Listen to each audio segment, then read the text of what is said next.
like to his point, don't practice just living for yourself. Practice on just adding value to others and caring about their opinions just as much as yours. Does that make sense? Cool. And you're going to attract a lot of people that way. If you're like, hey, I just want to be a good friend, add value to others. Like I said, people are going to wait in line to talk to you. People are going to want to be around you. And, you know, because essentially what they're saying is like, hey, if I get around this person, my life's going to improve in some way. So that's an awesome reputation to have. So definitely work on that. Anything else to add, anybody? To add on to that, I think it's important, like, to not let people use you because you're too busy focused on, like, being nice to them and you're not nice to yourself. Yep. Mm-hmm.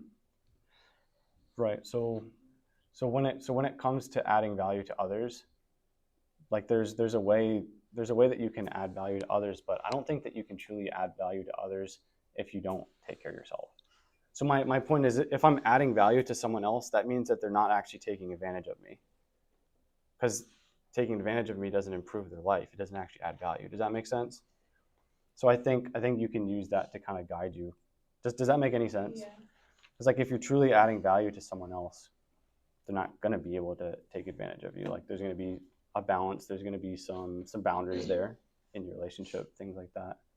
But yeah, and it does start with yourself being all that you can be, so that can overflow into the lives of others. You know what I mean? You can't really help other people if you can't effectively help yourself and improve things on a personal level. Does that make sense? So. Well, on top cool. of that, God, I don't remember who said this. I heard it in something, but he said, God will do for you what you can do for yourself.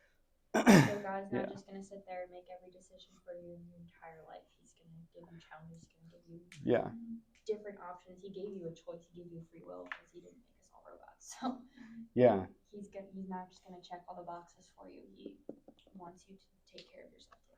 Yeah. Probably the easiest way that I have found to look at it is that God gives you opportunities. Mm-hmm. So like I know for me, like God gave me all these opportunities. I didn't really capitalize them on as much as I should have, which is you all. Like God.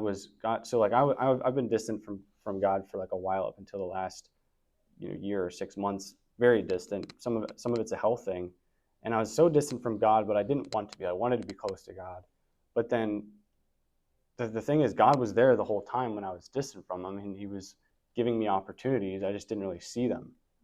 And I think the opportunities that he was giving me is like, don't focus on your circumstances and have your head down coming to church. Like lift your head up, look around. There's young people and just people, not just in church, but people outside of church that need you, that you can help, that you can encourage, that you can smile at, things like that.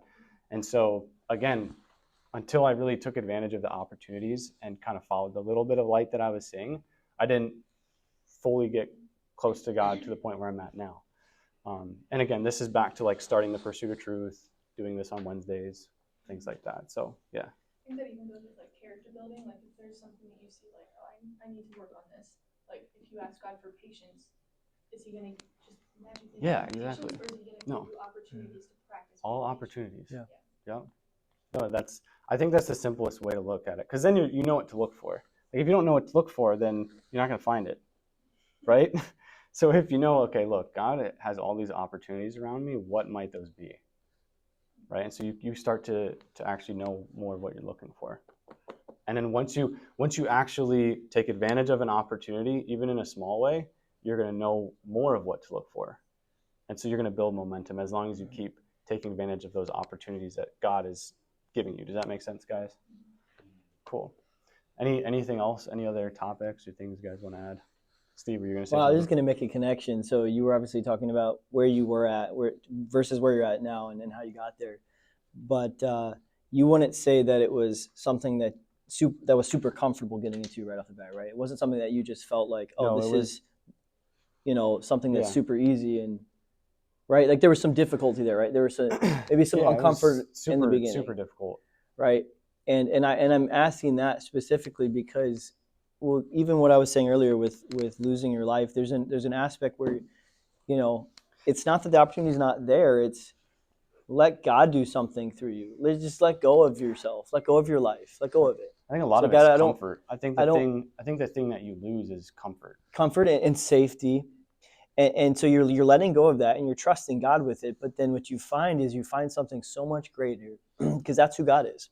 Yeah. God's orchestrating and he sees things that you don't see. And so even in your life, it's like you had to let go of something in some aspects, right? Your comfort, maybe your I had your to let security. I had to let and go take of a step my, out. no matter what my emotional state is, no matter how uncomfortable I am, no matter how vulnerable I am, no matter how Yeah. embarrassed I am because I mess up words when I'm talking in front of you guys, all of it had to go. I had to die to each one of those things and more because I'm willing to risk all these things to help you guys. Yeah. Right? And it's been amazing. And so when I did that, though, there's a lot of meaning that I get from that. Right, and that's what that's what I'm trying to the get. opportunities, It's the vulnerability, and then you find something, and then that's where the opportunity becomes realized. Like, this is why God had something through this. Yeah. And so I just think that's cool because it's literally a picture of what God. That's a picture of the passage. It's you know what I'm saying. A lot of it's just faith. It's like, okay, God, I think you want me to do this, and I'm going to do it. It's really uncomfortable, and this could be a complete failure, but I know you want me to do it, so I'm going to do it. And then you take that step, and then again, the momentum builds. But it doesn't. Nothing's going to happen until you take a blind step, in a sense. Like, I know it sounds like really scary, but that's how I look at it. His second point of that message was character over comfort. Mm-hmm. Yeah. Yeah. It lays everything out. And then when I got back, I preached, and I was thinking about Hebrews 11. Yeah. When it goes through, David and Goliath, Samson, all that stuff. Like, every time anybody in the Bible really had faith and just kind of didn't worry about the problem at hand. They were just like, God told me to do this, so let's just go for it. Yeah. Yeah. And see what happens. On top of that, God doesn't call the qualified; He qualifies the called. Yeah. Oh shoot! I never heard of that. He doesn't only pick people that are good enough. He makes you good enough through Him to do Yeah. I mean, nobody's ever just innately has it. It's it's all God, man. It's all God. That's the bottom line. Yeah. So You know how a lot of people talk about like finding yourself, especially with like young men. Like, yeah, he's doing this, and he needs to find himself. Young people need to find themselves. I think that's completely a hoax because I think life is all about creating a better version of yourself. You don't find yourself, like, because we're born into this world with no talents, nothing. We're helpless. And then what do? We adapt, we overcome, we evolve over time into something that's actually a useful being that can do profitable things. Except for Tim. But my point is, life is more about creating yourself, not finding yourself. So to your point, God calls people that are willing to be used, and then they develop into someone that is super useful for the Lord over time. It doesn't happen immediately. But I think a lot of people that think they're qualified, they're not actually willing. So that's the issue. God pattern of choices after your willingness. God calls everybody who's saved. It's just a matter of whether or not you are willing to commit to it. I mean, the Bible talks about him. That makes sense. He's not hindered to save by many or few, and I'm forgetting the reference, but that's in the verse there. He's not.